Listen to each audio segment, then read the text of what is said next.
ಓಂ ಶಾಂತಿ. ಇದು ಅನಾದಿ ಅವಿನಾಶಿ ಮಾಡಲ್ಪಟ್ಟ ನಾಟಕವಾಗಿದೆ. ಇದರಲ್ಲಿ ಯಾವ ದೃಶ್ಯವೂ ಕಳೆಯಿತೋ ಅದು ಪುನಃ ಕಲ್ಪದ ನಂತರವೇ ಪುನರಾವರ್ತನೆಯಾಗುತ್ತದೆ. ಆದ್ದರಿಂದ ಸದಾ ನಿಶ್ಚಿಂತರಾಗಿರಿ.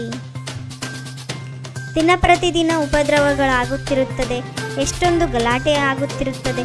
ಮಳೆಗಾಲವಲ್ಲದಿದ್ದರೂ ಮಳೆ ಬೀಳುತ್ತಿರುತ್ತದೆ. ಎಷ್ಟೊಂದು ನಷ್ಟ ಉಂಟಾಗುತ್ತದೆ. ಇವೆಲ್ಲವೂ ತಮೋ ಪ್ರಧಾನತೆಯ ಚಿಹ್ನೆಗಳಾಗಿವೆ. ಈಗ ನೀವು ಮಕ್ಕಳ ಮೇಲೆ ಜ್ಞಾನದ ಮಳೆಯಾಗುತ್ತಿದೆ. ನೀವು ಸಂಗಮಯುಗಿ ಆಗಿದ್ದೀರಿ. ನೀವು ಮಕ್ಕಳದು ಒಂದೇ ಮತವಾಗಿದೆ. ಈ ಒಂದು ಮತವು ಭಗವಂತನಿಂದಲೇ ಸಿಗುತ್ತದೆ. ಜ್ಞಾನದಿಂದಲೇ ಸದ್ಗತಿಯಾಗುತ್ತದೆ. ಭಗವಂತನು ನಿರಾಕಾರನಾಗಿದ್ದಾರೆ. ನಾವು ಆತ್ಮಗಳು ಸಹ ನಿರಾಕಾರಿಯಾಗಿದ್ದೇವೆ. ನಂತರ ಈ ಶರೀರವನ್ನು ತೆಗೆದುಕೊಳ್ಳುತ್ತೇವೆ. ಯಾರು ನೇರವಾಗಿ ಸ್ವರ್ಗದಲ್ಲಿ ಹೋಗುವಂತಿಲ್ಲ. ಜ್ಯೋತಿಯು ಜ್ಯೋತಿಯಲ್ಲಿ ಸಮಾವೇಶವಾಗುವುದೆಂದು ಹೇಳಿ ಆತ್ಮವನ್ನು ಸಹ ಅವಿನಾಶಿ ಮಾಡಿಬಿಡುತ್ತಾರೆ. ಮೋಕ್ಷವು ಸಹ ಯಾರಿಗೂ ಸಿಗಲು ಸಾಧ್ಯವಿಲ್ಲ. ಈ ಚಕ್ರವು ಸುತ್ತುತ್ತಾ ಇರುತ್ತದೆ. ಇತಿಹಾಸ ಭೂಗೋಳವು ಪುನರಾವರ್ತನೆಯಾಗುತ್ತದೆ. ಇದು ಬಹಳ ದೊಡ್ಡ ಬೇಹದ್ದಿನ ಆಟವಾಗಿದೆ. ಇದು ಸುತ್ತುವುದರಲ್ಲಿ 5,000 ವರ್ಷಗಳು ಹಿಡಿಯುತ್ತದೆ. ಲೌಕಿಕ ತಂದೆ ಇದ್ದರೂ ಸಹ ನಾವು ಈ ತಂದೆಯನ್ನು ನೆನಪು ಮಾಡುತ್ತೇವೆಂದರೆ ಲೌಕಿಕ ಮತ್ತು ಅಲೌಕಿಕ ಇಬ್ಬರೂ ತಂದೆಯರಾದರು. ಅವರು ಪಾರಲೋಕದಲ್ಲಿರುತ್ತಾರೆ.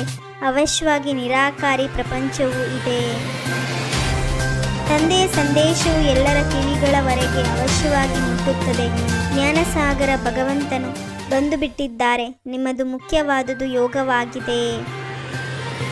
ತಂದೆಯನ್ನು ಯಥಾರ್ಥವಾಗಿ ತಿಳಿಯುವವರು ಕೋಟಿಯಲ್ಲಿಯೂ ಕೆಲವರು, ಕೆಲವರಲ್ಲಿಯೂ ಕೆಲವರೇ ಭಗವಂತ ತಂದೆ ಬಂದಿದ್ದಾರೆಂಬ ಮಾತನ್ನು ನಿಮ್ಮಲ್ಲಿಯೂ ನಂಬರ್ವಾರ್ ತಿಳಿದುಕೊಂಡಿದ್ದಾರೆ.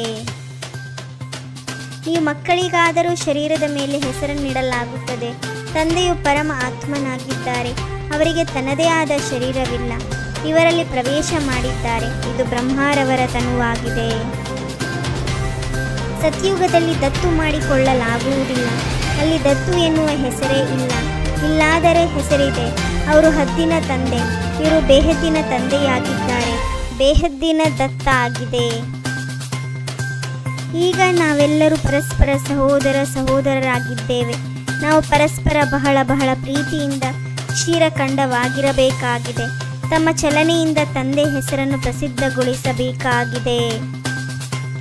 ನಾವೆಲ್ಲರೂ ಅನೇಕ ಬಾರಿ ತಂದೆಯಿಂದ ಆಸ್ತಿಯನ್ನು ಪಡೆದಿದ್ದೇವೆ ಮತ್ತು ಕಳೆದುಕೊಂಡಿದ್ದೇವೆ. ಒಬ್ಬ ತಂದೆಯ ಶ್ರೀಮತದ ಅನುಸಾರ ನಾವು ವಿಶ್ವದ ಮಾಲೀಕರಾಗಿ ಬಿಡುತ್ತೇವೆ.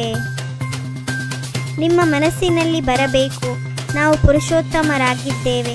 ಅಂದ ಮೇಲೆ ನಮ್ಮಲ್ಲಿ ದೈವಿ ಗುಣಗಳಿವೆಯೋ ಅಸುರಿ ಗುಣಗಳಿದ್ದರೆ ತಂದೆಯ ಮಗುವೆಂದು ಕರೆಸಿಕೊಳ್ಳಲು ಸಾಧ್ಯವಿಲ್ಲ. ಯಾರು ತಂದೆಯ ಹೆಸರನ್ನು ಪ್ರಸಿದ್ಧ ಮಾಡುವರು, ಕ್ಷೀರಖಂಡವಾಗಿ ವರ್ತಿಸುವರು, ಅವರೇ ಸುಪುತ್ರರಾಗಿದ್ದಾರೆ. ಈಶ್ವರನು ಅತಿ ಪ್ರಿಯನಾಗಿದ್ದಾರೆ. ಆದ್ದರಿಂದಲೇ ಎಲ್ಲರೂ ಅವರನ್ನೇ ನೆನಪು ಮಾಡುತ್ತಾರೆ. ಒಂದು ವೇಳೆ ತಂದೆ ಆದೇಶದಂತೆ ನಡೆಯದಿದ್ದರೆ ಉತ್ತಮ ಪದವಿಯನ್ನು ಹೇಗೆ ಪಡೆಯುವಿರಿ? ದೇಹಿ ಅಭಿಮಾನಿಯಾಗಿರಿ. ಆಗ ಏನು ಏರುಪೇರುಗಳಾಗುವುದಿಲ್ಲ. ಯಾರು ಅನೇಕರ ಕಲ್ಯಾಣ ಮಾಡುವರೋ ಅವರೇ ರಾಜರಾಣಿಯಾಗುತ್ತಾರೆ. ಉಳಿದವರು ಹೋಗಿ ದಾಸದಾಸಿಯರಾಗುತ್ತಾರೆ. ಏನು ಪದವಿಯನ್ನು ಪಡೆಯುತ್ತೇವೆಂದು ಸಾಕ್ಷಾತ್ಕಾರವೂ ಆಗುತ್ತಿರುತ್ತದೆ. ನಾವು ಈಶ್ವರನ ಮಕ್ಕಳಾಗಿದ್ದೇವೆ. ನಾವು ಬಹಳ ಪ್ರಿಯರಾಗಿ ವರ್ತಿಸಬೇಕಾಗಿದೆ. ಪರಸ್ಪರ ಎಂದೂ ಉಪ್ಪು ನೀರಾಗಬಾರದು. ಮೊದಲು ತಮ್ಮನ್ನು ನಂತರ ಅನ್ಯರನ್ನು ಸುಧಾರಣೆ ಮಾಡುವ ಶಿಕ್ಷಣ ಕೊಡಬೇಕಾಗಿದೆ. ಹೇಗೆ ತಂದೆಯಲ್ಲಿ ಸುಖ, ಶಾಂತಿ, ಪವಿತ್ರತೆ, ಪ್ರೀತಿ ಮೊದಲಾದ ಎಲ್ಲ ಗುಣಗಳಿವೆಯೋ ಹಾಗೆಯೇ ತಂದೆಯ ಸಮಾನರಾಗಬೇಕು. ಸದ್ಗುರುವಿನ ನಿಂದಕರಾಗುವಂತಹ ಯಾವುದೇ ಕರ್ಮವನ್ನು ಮಾಡಬಾರದು. ತಂದೆ ಮತ್ತು ಪ್ರಾಪ್ತಿಯ ಸ್ಮೃತಿಯಿಂದ ಸದಾ ಸಾಹಸ ಉಲ್ಲಾಸದಲ್ಲಿರುವಂತಹ ಏಕರಸ ಅಚಲ ಭವ, ಸರ್ವ ಪ್ರಾಪ್ತಿಗಳ ಅನುಭವ ಸದಾ ಸ್ಮೃತಿಯಲ್ಲಿದ್ದಾಗ ಎಲ್ಲ ವಿಘ್ನಗಳು ಸಮಾಪ್ತಿಯಾಗಿ ಬಿಡುವುದು. ಓಂ ಶಾಂತಿ. 21 ಜನ್ಮಕ್ಕಾಗಿ 21 ಪರಮಾತ್ಮನ ಮಹಾವಾಕ್ಯವನ್ನು ಆಲಿಸಿ ತಮ್ಮದೇ ಆದಂಥ ಈ ಚಾನೆಲ್ಗೆ ಲೈಕ್ ಮಾಡಿ, ಶೇರ್ ಮಾಡಿ, ಸಬ್ಸ್ಕ್ರೈಬ್ ಆಗೋದನ್ನು ಮರೆಯಬೇಡಿ. ಓಂ ಶಾಂತಿ.